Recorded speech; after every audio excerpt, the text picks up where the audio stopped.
All right, well, here to break down the latest is Larry Behrens, the director of Power of the Future. Larry, Jen Psaki put out a video addressing why Americans are paying more at the pump. I want to play a bit for you. Part of this is on the oil companies. Right now, there are 9,000 approved unused permits that oil and gas companies could tap into now to ramp up production. The only way to protect the United States over the long term is to become energy independent. That's why the president has been so focused on investing in clean energy technologies, so that we can rely on that and not President Putin to set the price of gas.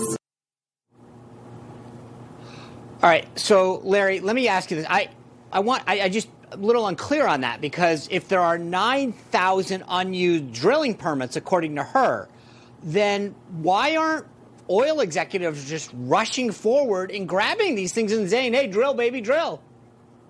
It's a great question, Sean. And the fact of the matter is, this administration has declared war on the American energy producer. So they want to talk about those leases all they want. And the fact of the matter is, when they get those leases, that's just the first step of sometimes a dozen steps to get the production going. But let's just look at the real numbers. In November 2019, before the pandemic, the United States set a record of about 13 million barrels per day of production. Well, today we're at 11.5.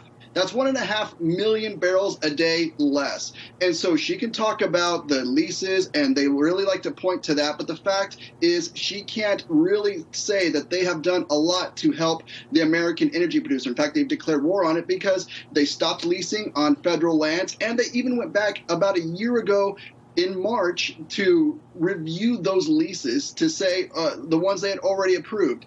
And so I know they're trying to do damage control now, but the facts just don't back them up. Yeah, because why get a lease if you know you can't drill, essentially? I do want to get your take on this, Larry, because Jen Psaki tweeted out a New York Times article that was apparently trying to fact-check the GOP. She was essentially saying the Keystone Pipeline would not have an effect on gas prices. What do you say? Well, I think it would. I think, obviously, any infrastructure that we can get into place would help these gas prices. She's trying to play this game of semantics, saying, well, if it was, we can't wave the magic wand and get the Keystone Pipeline working tomorrow. And she's right about that. But the fact of the matter is, sorry, I keep saying that, we have the Keystone Pipeline was years and years in the making, and they pulled the rug out from under those workers in a single day. And so that goes back to those 9,000 leases. Why would a producer want to work with this administration and invest millions or billions of dollars in developing these resources when they know when the political winds change, the White House is just going to come and give a big gift to their green friends and undermine American energy? You know, it's interesting. There's this big confab down in Houston, Texas, among a bunch of energy executives, which makes sense, I guess, right? But I thought it was interesting because U.S. climate czar and all-around good guy John Kerry flew down there.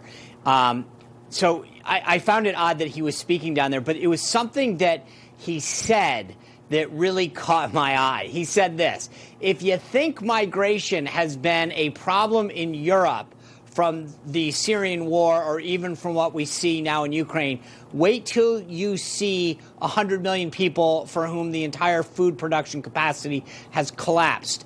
I guess my question is, it's sort of like I'm trying to see how that fits in to the current crisis. I feel like he's going down there and saying something completely tone deaf to the current crisis we're facing.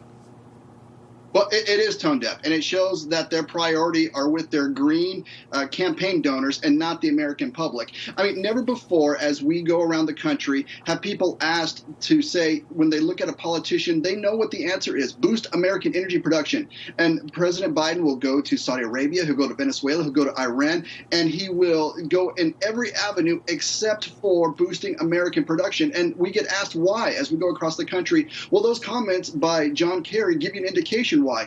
They are so focused on pleasing their green donors. It is to the exclusion of everything. It's to the exclusion of record-breaking gas prices, to the exclusion of massive inflation. And that is why they can only see the world through that lens and don't realize that, there's this big switch in front of them that if they would throw it and make a U-turn on what they've been doing over the past year plus, we can get back to energy independence that we enjoyed under the previous administration. But Biden just won't do it because, well, he's got some green allies that won't let him. Yeah. Larry, in the last 30 seconds, if the White House called you up right now and said, hey, what's one thing that we can do to help alleviate what Americans are feeling at the pump, what would you tell them? I know it sounds rhetorical, and I wish I could say, a stroke of the pen here or a law passed there. The president needs to host the leaders, American producers, not just the big producers, the smaller independents, and essentially say, I will not get in your way. I want to unleash this. The Operation Warp Speed bill that's being proposed sounds like a great idea, but it is the rhetoric that has come from this White House, along with damaging actions, both in the bureaucracy and with executive orders, that have undone a lot of trust, and he needs to build this trust back, because we need to get American production back up. We're 1.5 million barrels a day less than we were at our height, and we can get back there again if Joe Biden will just get out of the way. All right. Hopefully he does. Hopefully he takes your advice. Larry, appreciate your time tonight. Thank you both so much. Great to see you.